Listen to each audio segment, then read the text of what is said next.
This is Natasha Telger with Illinois WorkNet, and I believe with Aaron Hacker on the Hi, phone. good afternoon.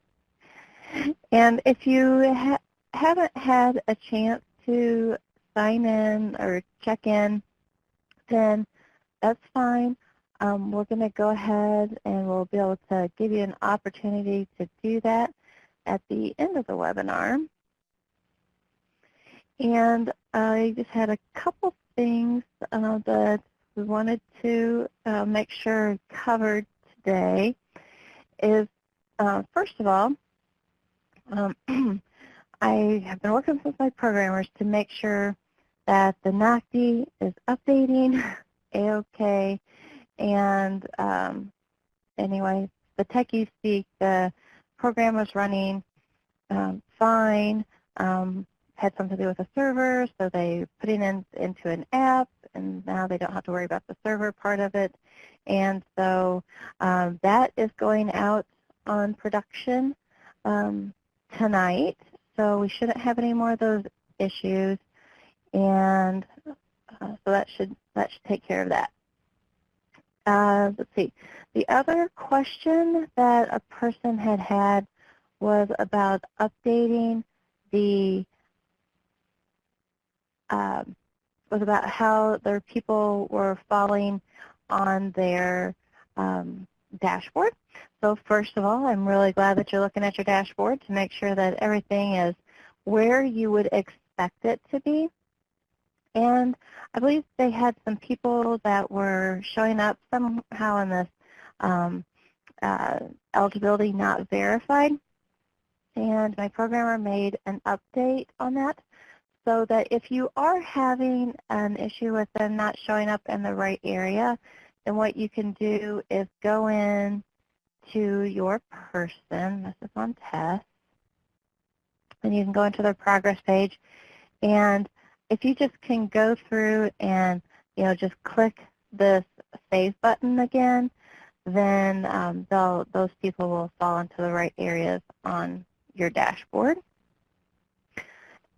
Another item that came up in the past week or so is that we've had a request for some people to have some people removed from the system, and we don't necessarily want to start removing people from the system, but let's just say that you had 2 or 3 people that completed the application and they were all gung-ho, and then all of a sudden they just are gone. You can't get a hold of them. They're not going to come in. You can't verify eligibility. You can't do really anything with them. So that means they're stuck on your dashboard in an area that's going to keep notifying you to say, hey, you need to update this person. So Aaron and I have discussed this. And so one of the updates that we haven't discussed it in great detail, but one of the options that we would like to add here is so you can do either verified eligible, verified not eligible, or you can say unable to verify eligibility. So let's say if you have a person that you're unable to contact for whatever reason, and you've tried, and that's just not going to work out, you can mark them as unable to verify eligibility. So that's something that, oh, go ahead.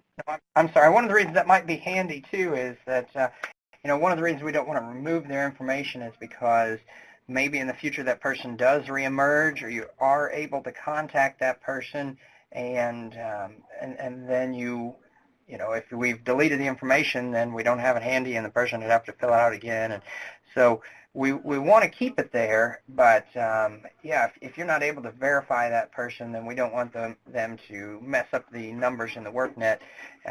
So that's why we need a feature like this.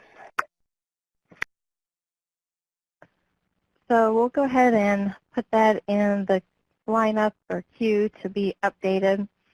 I just wanted to kind of give you a heads up that that was the solution that was discussed. So if you fall into that category, know that just hang tight with those people and we'll get that that area updated. Okay.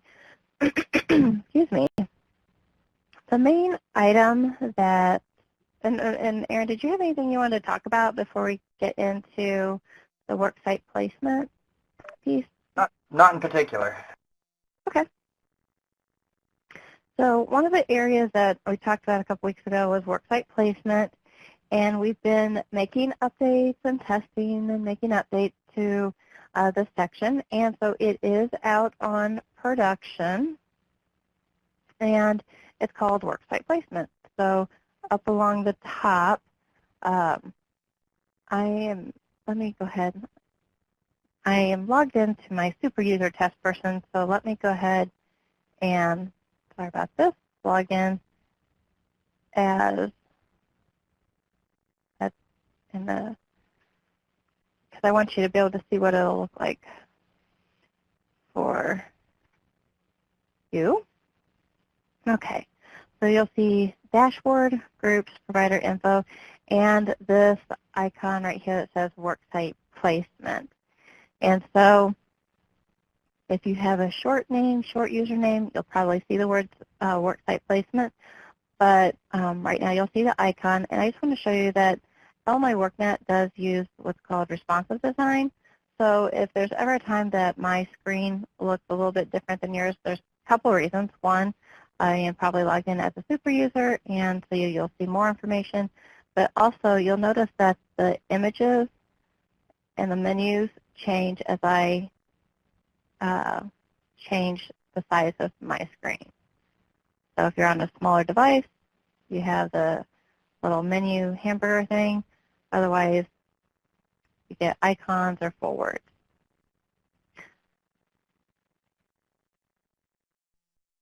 So I'm going to go ahead and go up to worksite placement. And on worksite placement, let me go into my CYEP person. And you'll have more than likely, well, there's a couple of you that are probably in other programs, so you'll have this drop-down menu that you can select from. You'll have your all the organizations that you're associated with, and then for CYEP, you're only going to be able to select permanent employment. That's the option that's used for this particular program. So we have locked it down. So that's what is available for CYEP. Whenever you go to add an employer, you can select add employer, and you can see where you are along the status along the top. So when it's blue, that means that's where you are, and that's kind of like how we have our application set up with your customers, right? That's what they see at the top too. So select an employer. You can either select from where you're following, but if you're brand new, you're going to be adding an employer. There's not a whole lot of information you have to add in here. So your name, the description of the employer are required. Recommended is the website URL. Recommended is the NAICS code. That's just the code that is used when people ask for reports.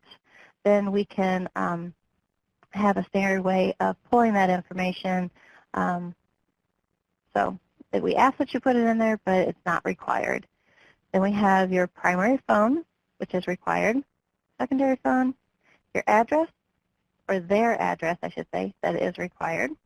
The city that's required, state and zip code, and then the primary contact. So you can add more than one contact, but to get things started, you're just going to add in your primary contact and then hit next step. So let me just go back, and I'm just going to select a person that I already have. So I've already selected my employer. If I want to add a new worksite, then I have a couple options. I can, let's say that maybe my employer is Walgreens, and then I have, a Walgreens on the north side of town and a Walgreens on the south side of town. So those would be my two different types of worksites. So while the overall employer is Walgreens, you have two different locations. But let's just say that I entered an employer, and I'm like, well, the employer is the same as the worksite, but I forgot to click it when I was on the employer section to say that it was a worksite. never fear. We've got this handy-dandy little click button that says, is this worksite the same as the employer? And by golly gee, it is. So it will go ahead and fill out all that information for you. Okay. Then my next piece is to add my worksite placement. So we do ask that you look up your stock code. So we'll call them computer operators. So I just search. I could do a blind search if I wanted to. By blind search, I mean you just leave this text, this box right here blank and hit search, and you'll get a full listing. You can hit select, and it enters in the stock code, and which is a job title that's for this particular type of placement. And we know that there's a lot of employers that don't always use the exact same job title that is associated with the stock code. So we do allow you the ability to update this title. So we may do computer operators level 1. And you can type in your description. For time's sake, we'll just use the same name. You're not, in this case, going to be able to change this, so we have permanent employment, because that's what we want to do. We want to place them. We can have your hourly wage, and then your total number of openings. So maybe this employer has 3 different openings. And then you can put the start date. And then this is really, so in the future we could use this if you wanted to display these someplace, then we could display these openings. So you hit finish, and that means now I have my now I have my worksite placement added. Okay, so this is the one it looks like I just added. So if I wanted to update any of these items, then all I would have to do is click on the section of these links, and I can update this information. If I want to add customers, I just click Add Customers, and all my people that I have access to are going to list, appear in this list. So you can select one of your customers, and then you have your first name, last name, minimum wage for placement. We did move this to the person level so that because there's the different criteria around, where you are, what the minimum wage is for your region, and then as I understand, there's different maybe criteria for if a person is under a certain age, then the rules are a little bit different than if they're another age. I'm not an expert on those, but anyway, that's why we did have that at the individual level, because you might have someone that's 17 and someone who's 18, and that would be different for them. Then we have our hourly wage. So let's say that the minimum wage is $7. My subsidized wage can't be any more than my minimum wage. So if I put $8 here, then there's 2 things that just happened. Well, for one, I entered in my subsidized wage, and then you'll see that it adjusts my unsubsidized. So if and this is a field that you can't just type into. It's going to take your hourly wage and subtract the subsidized wage, and whatever's left is your unsubsidized wage. So if I needed to adjust this because it's fully subsidized and it's really $8, you can adjust that at any time. That's not a problem. It's not going to give me an error message right away. It's going to give me a warning before I change anything. So I'm going to say this person is part-time, and I'm going to say they're started, and they started on maybe the 1st. And I'm going to hit save. It's going to say, uh-oh, your subsidized wage is greater than your minimum wage for placement. Do you want to continue saving? I'm going to say nope, because I can't do that. My subsidized wage has to be equal to or less than whatever the minimum wage is. Yes, there are two conditions really that need to be met again. Remember that your subsidized wage cannot be more than the applicable minimum wage, which we've had multiple discussions about, and then also that the youth's wage cannot be, like the wage for the position cannot be less than the applicable minimum wage. So, if the minimum wage for the placement is $7 an hour, then the youth's wage shouldn't be $6 an hour, okay? So then I can save these changes. Remembering what I just did, but let me go on to, let me filter this down. I have quite a few tests in here at the moment.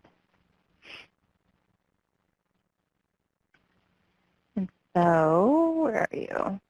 Okay, so this is the line item that I added it to. So you can see my total number of openings was 3, and now it's 2. And you can tell that this person is in a part-time position. So I click on that person. I can see the names. If I needed to remove it, I could do that. If I just need to edit the information, I can do that as well. Now you'll see that up at the top here, another line item was added. It says days in subsidized employment, 6. It's going to start counting the number of days that a person is in subsidized employment from whenever they have their statuses started and their start date. And they can have 90 days of subsidized employment. Let's say that they're working part-time and they're working 2 jobs. It's still going to say it's a total of 90 days. So from starting point to the end point, no matter how frequently you at work or how many jobs you work, the system's not going to count, like it's not per placement. It's just a flat out those 90 days. While you're still active in your worksite placements for those 90 days, that's what you get.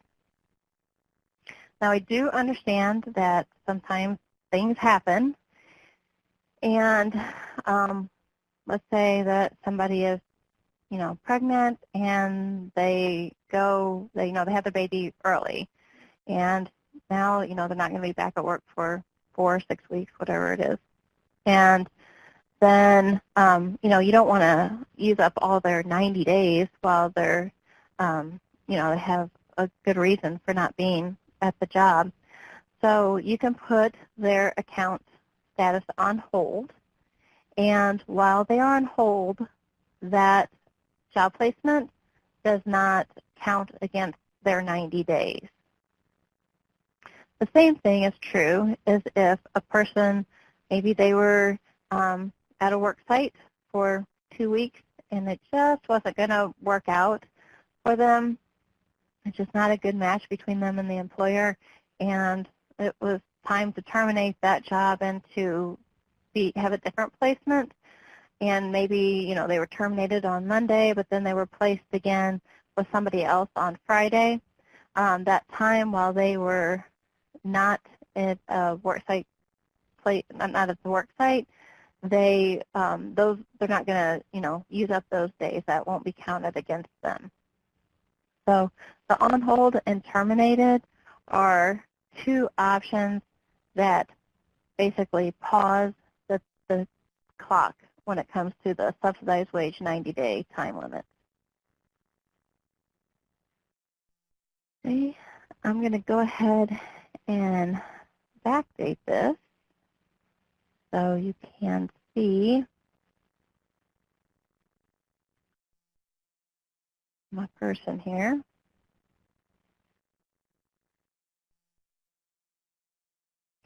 Okay, here we go. be Al.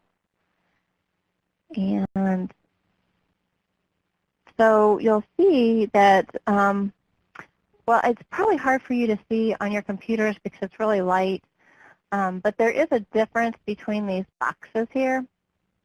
And so as you go through each of these, if you start in January, then you can see that the 30-day follow-up was due on January 31st, and the 60-day follow-up was not due on the 2nd. The next one's not due till April 1st. So it unlocks these two. So, if you needed to go back and click that you did this, and they were, everything was where it was supposed to be during that time frame, you can just click agree. And then again, when it comes to the 60-day, what we say is, you want to look at these, their information, and make sure it's accurate. I don't know if, maybe they were 17 and then they switched over and now they're 18. If that has any impact on anything. Or, maybe the employer is going to take on some more of the employer's wage match piece of it. So, maybe you want to change this down to $6 an hour or $5 an hour. Or maybe they were terminated, whatever the case may be. You can update this information, update that information, select that you have reviewed this, and say the changes and everything, and then you can, you're good to go as far as meeting the criteria for the follow-up that's required. With a 30-day follow-up, you'll be asked to do the worksite evaluation, and that's just a communication tool to get a good idea on, one of the communication tools and the assessment that's available through Illinois WorkNet to get a good idea of how they're doing on the work site, and the employer completes that. So we have the show history. So you have a history of the changes that were made to this particular person's placement, and then you can see who it was updated by and when it was updated.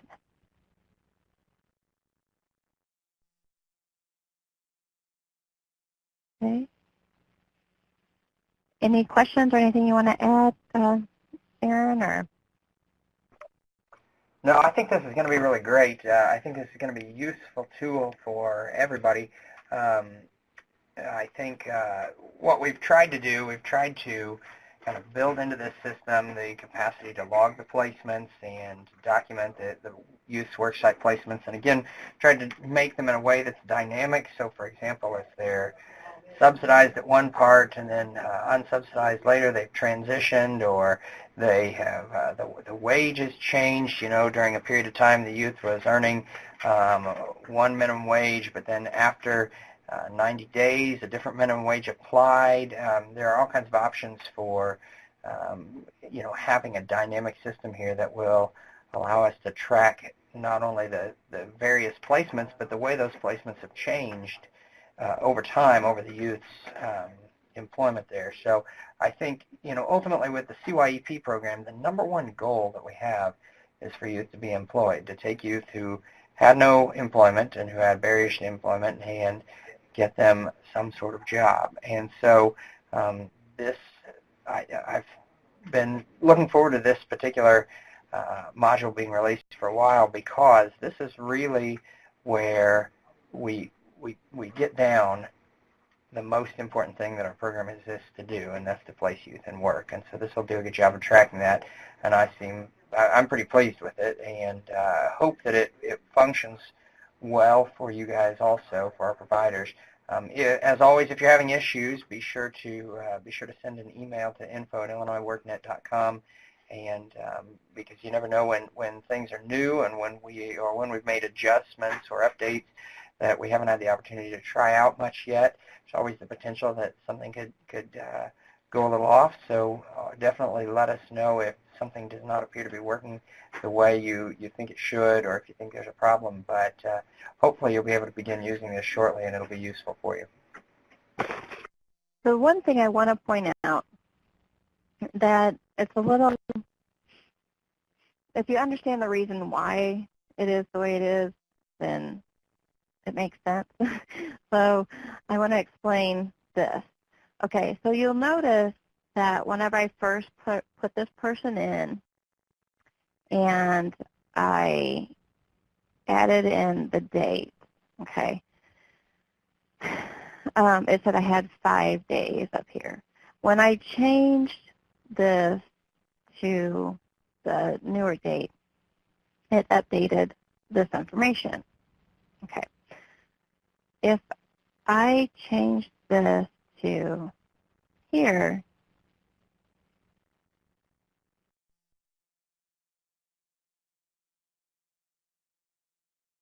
then it should not change my 65 date. Oh, no, it did. But how did I have that? Oh, maybe it changed it. I was thinking that we weren't going to, maybe Cody updated it. And Aaron, then I guess we should have this discussion too, is at one point in time we had this like stick so that like you couldn't change the date in order to extend their 90 days. Yeah,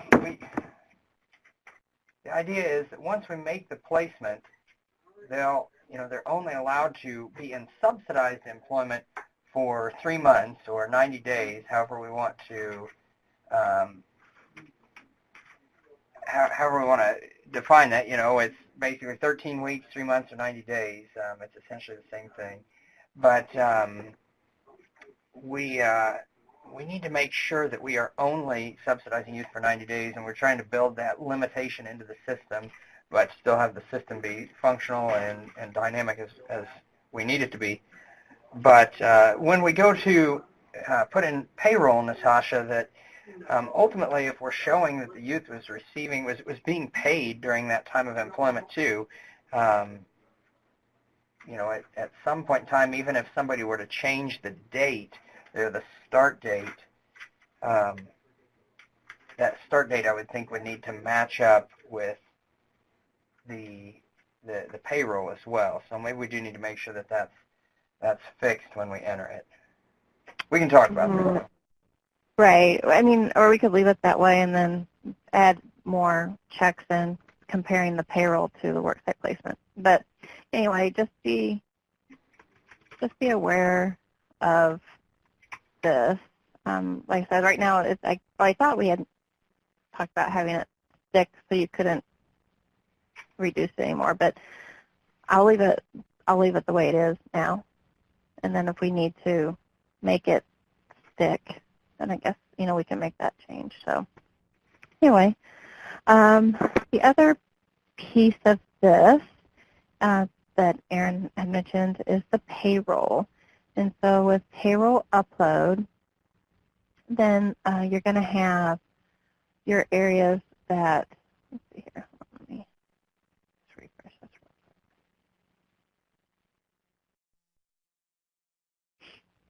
quick. Okay. You're going to have a Payroll Upload. And so what this is going to do is it's going to allow you to put in your start date and your ending time period. And then what you do, oh, crud.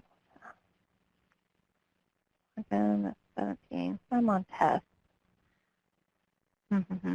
Well, here's the process. I'm on test, so goofy things. I know Cody's still working on stuff in test, so I might have done something. So anyway, you'll have your pay period, your start pay period, your ending pay period. And then what it's going to do is do a download payroll template. It looks like it still is sitting here from when I opened it earlier. And so basically what it's going to do is fill in your organization and your people. You can put your hourlies, your pay period, your hours worked, and so forth. And then that information is, you save it, and then you upload that payroll template and then you can submit that payroll template, and then based on, you submit it, and then that'll put it in kind of like a holding pattern so that the state level DHS staff can review that information and then approve those payroll uploads, and then that'll keep track of that information in the system. So you'll be able to view past payroll uploads for this person, or for this group, and then you'll be able to view it at the individual level too.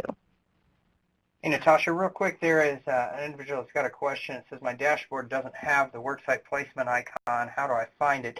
Is this something that's out there yet? Yes.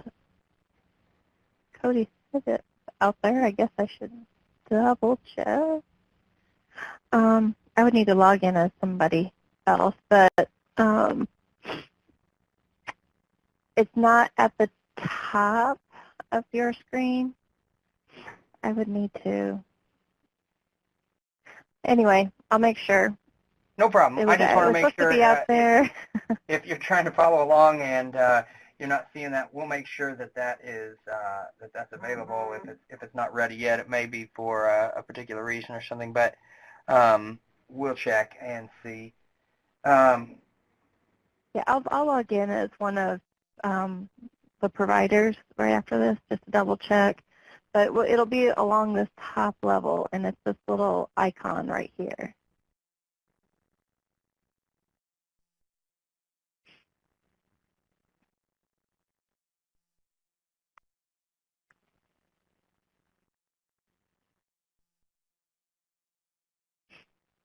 Okay.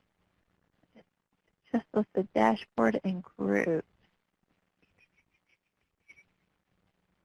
I will look at it and make sure it's visible on, with your credentials to log in.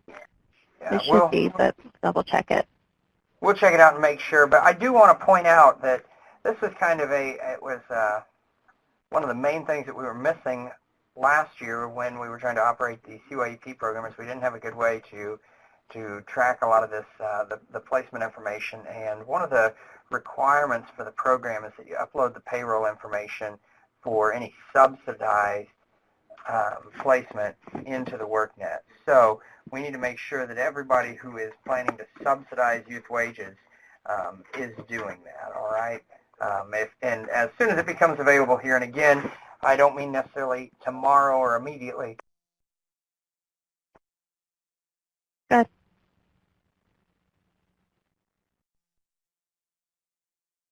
I'm not sure, Aaron, if you got cut off or if you're... Oh, sorry. I just need to make sure that I think I bumped my button there, but we just need to make sure that we are getting that information entered into the WorkNet at some point in time here in the near future. And again, we'll make sure that the system is working and it's operating correctly. So I did update some instructions. They're in the lower left-hand corner. They'll be up on the website as well. I just want to have them proofed real quick. And then, but the one thing I did want to show you as well is that we are going to have worksite placement dashboards. And so they're not out there yet, but it's just to give you an idea of kind of, it's going to look very similar to our other dashboards. And then you'll have, it's the same format, yellow, you have employers without customer placements, employers with placements, and the different types of placements, customers with placements but they haven't started, no placements, subsidized, and they don't have a payroll entry, subsidized and they do. So these are the type of dashboard type things that are going to be available to you.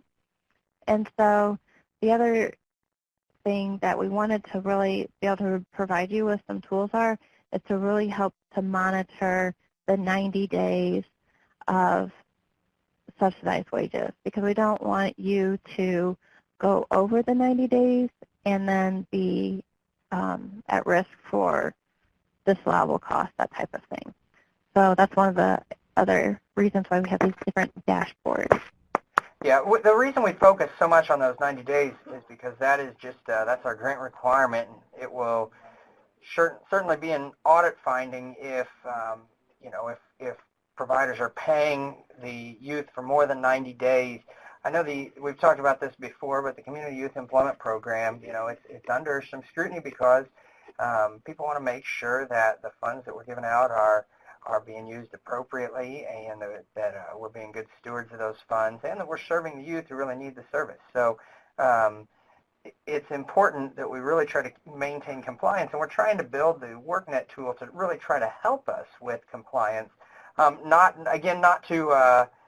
because we want to be just constantly policing people and hassling people, but because we know that you want to be in compliance too. It doesn't do any of us any good to be out of compliance, and so as many tools that we can build in to help us with reminders will be useful, but especially things like paying the right wage and making sure that we're paying youth for the right amount of time and not more than the right amount of time is really important.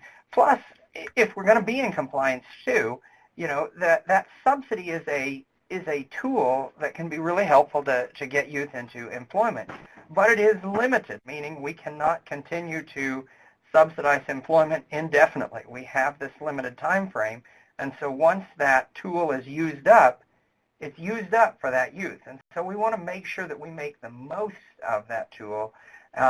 So if you have a youth that is going along and, we've got different evaluations that we request at different points in time, and that's because we want to make sure if the youth is really struggling in the job, and this is his first subsidized placement, we need to make sure that we either correct the issue or we don't continue in this placement if it's not a good fit. Because if we continue in the placement and then the subsidy ends, we're not going to be able to provide another subsidized placement for that youth, and we're going to lose that tool. So we're trying to really be very careful with the subsidy about making sure that we're using it in a job that's going to be a good fit for the youth and that the youth is doing well in the job. And so that's what some of these timelines are built into when it comes to this worksite placement dashboard. And when it becomes available, I think it'll be really handy for you because there'll be a lot that you'll be able to see that'll give you a quick snapshot of what's going on with your program and your placements and where people stand on the using of their subsidies, and so I think it'll be great. Yeah. And then Cheryl had a question. Is there a reference sheet for additional data entry? Like, how long will the entries take to complete per customer? Should we assign a staff to be responsible for the data entry? Natasha, I would say that's, Cheryl, it's up to you as far as how you assign staff to make sure it gets done.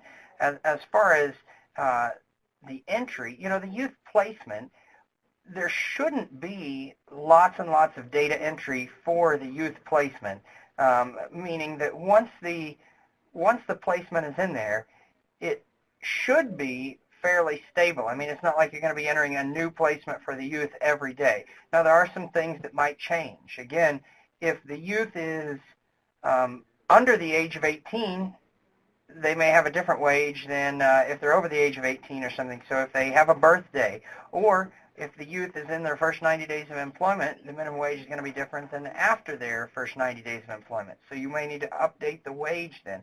There's some things like that that may change with the placement. The youth may get a different placement, and you'll need to go in and update that if that happens. So from time to time, the placements themselves may need to be updated, but that should be not all that regular and frequent, as in we don't expect the wage or the actual position to be changing every week for the youth, right? But what does need to be entered on a regular basis is their payroll. So we specify that youth shouldn't be paid any less frequently than every 2 weeks or twice a month. Bi-monthly is acceptable, or every 2 weeks. They could be paid more frequently than that, but they should not be paid less frequently than that.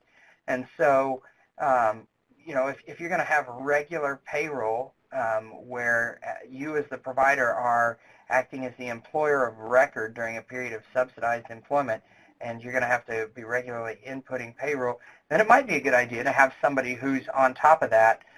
In fact, we do ask in the contact sheet for your program, when you submit an application, we asked for a payroll contact, a fiscal contact, and a payroll contact. So your application should have included something.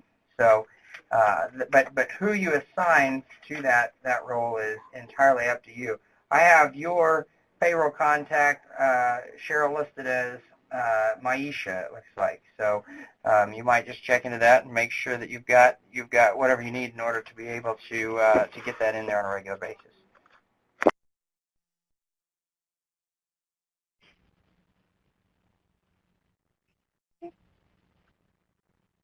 Okay. Well, were there any other questions?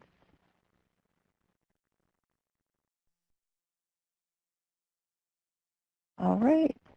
I know some of you have been asking about payments, and I have sent emails to a handful of you. I've been working really hard with our payments department over the last week. Our last webinar, I know, was a couple weeks ago, and we talked about advanced payments and some of the new procedures with our payments department, and I've really tried to stay on top of our payments department to make sure that our providers, that you guys are getting the funds you need in order to be able to operate. If you have any questions about that, let me know, or if you're concerned about anything, but you should be, hopefully most of the people who have contacted me, I've been in touch with via email here in the last couple of days, and hopefully should be looking for payment shortly. So we'll want to do our best to try to keep you working and have the funds you need to be able to do your work. So Keisha asks, I also do not have a worksite placement or payroll icons. Just FYI. Yeah, I just I just looked up. I just looked up a person. So yeah, I'll just make sure that I know he pushed it out, but I just need to make sure he can see it with your. He needs to make an update. And if if that's the case, like I say, we will get that fixed. And so, Natasha, if we need to get that updated and pushed out, do you have an idea when they might expect to see it? If he's at his desk, it should be, within 15 minutes, a half an hour after I get off the phone. Okay. So, but for sure, probably by tomorrow or something. If you look this afternoon and you don't still see it, hopefully by tomorrow. If for some reason you're not seeing it, by the end of the week, maybe send me a message or something. I'll talk with Natasha. We'll get you a general update. But I would expect to see that fairly soon, because I know some of you have been placing youth into employment, and so we want to make sure that you can go in there. And that did remind me of something, Natasha, that let's say they've had youth in a subsidized position now for a couple of weeks or something. They could go in and kind of they could enter payroll information going back a couple of weeks to the beginning, right? Yes. So even though the payroll system hasn't been available, it should be available now. So if you have been making payrolls to youth participants, I would say it would be a good idea to go in and catch up on those and try to get those entered in the system, okay? So thank you for continuing to work with us to try to make the WorkNet a better system. It's a great system as it is. I just mean to try to customize it to meet the needs of our youth employment program here. We've been pretty pretty needy with WorkNet, that we've asked them to do a lot of things, and they are slowly and surely working with us to make sure they get it right. And I've been really grateful. I think these tools that they are adapting for us are looking really great. And if you have recommendations that you think would be useful to improve the functionality of the WorkNet, Natasha and I are often getting together via webinar just like this to discuss what we think the WorkNet needs to look like, at least to meet DHS's needs here to be able to monitor the program and for you to have the functionality that you need. But if you do see something that you think would be a really useful upgrade or enhancement, definitely feel free to let us know, and we can always consider that. And I've been really impressed at the WorkNet's ability to adapt. You know, I dream things up, and they take that loose dream and put it into something that's a concrete tool. So, you know, I've really been impressed that they've been able to do that as efficiently as they have. So if you come up with something and you want to share it, we can definitely always consider that, all right? Yeah, that would be great.